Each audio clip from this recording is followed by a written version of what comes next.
artists, happy Wednesday. Keep getting all your work done and getting it submitted. That's the last time I'm gonna say it because I know you've already gotten it taken care of. We're gonna keep going with looking through some of my portfolios of art. Now, yesterday we talked about 9th and 10th grade, kind of the basics of art, those skills that you learn and you practice, drawing, those kind of things. Today we're actually going to take a look at some of the art I actually made during those years, and I am excited to show you what I came up with. Now, you remember the purple lips that I showed you? The crazy purple lips? Yeah. Okay, so those kind of started a theme for me. Now, when I was in 9th grade art, we were practicing for AP. I was in pre-AP Art 1 in 9th grade and pre-AP Art 2 in 10th grade because I thought I wanted to do AP Art all the way through school and get college credit. I changed my mind. You're allowed to do that, and I encourage you to do that if that's what you feel is right. So those purple lips really sparked in me a love of facial features, which a lot of people find really hard to do. And that's okay. I fell in love with them. I decided for my concentration for freshman year, I would do eyes. And I have to tell you, it was something that was kind of a labor of love. Means I really enjoyed it, but I would get really frustrated at times. So I'm gonna start showing you a couple of things that I did. So one of them is just this drawing. This is just pencil. It's kind of freaky looking. It's really weird, but you know, it's an eyeball with an 8-ball in it.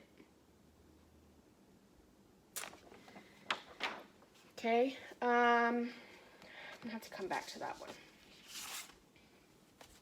There's another one back here that I'm gonna have to come back to. Here is another of my eyes. This is a little bit of an older face.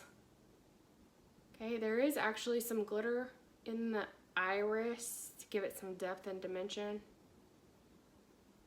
There we go. But again, this is just, these are eyes. A lot of people think doing eyes is hard.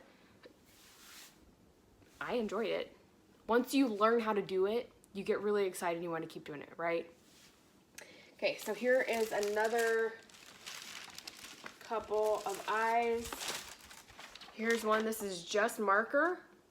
The iris says Eureka. I don't know if you can tell, but there's actually some different colors in that eye. There's light blue, there's dark blue, there's purple. This paper actually has a watermark in it. I didn't ever realize that. Or maybe I did and didn't care. I don't know. This is a scratch board. So it's a board, one of those boards that has, oh, you can see, oh, there's my phone and the reflection of the CD. It's one of those scratch boards, got black on it and it's silver underneath and you scratch through the black. Okay, but it's another eye, and this is actually a CD here that we learned how, that's kind of weird. We learned how to make that kind of crackle effect. And if you were in my high school classes, some of you learned how to do that because I showed you how to do it. It's a little bit tricky, a little sneaky. So this one actually has a cover over it because it is oil pastels, and I have since learned how to seal oil pastels, but here we go. It's kind of a doll's eye. Again, we've got a CD in there. This is probably one of the ones that first ones I started with, and I really enjoyed how that turned out. It gives a really interesting look.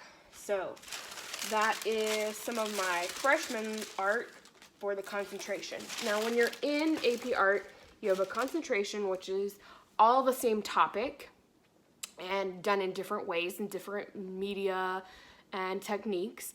And then you have a breadth, which is different topics and techniques and media to show I can do all these different things, okay?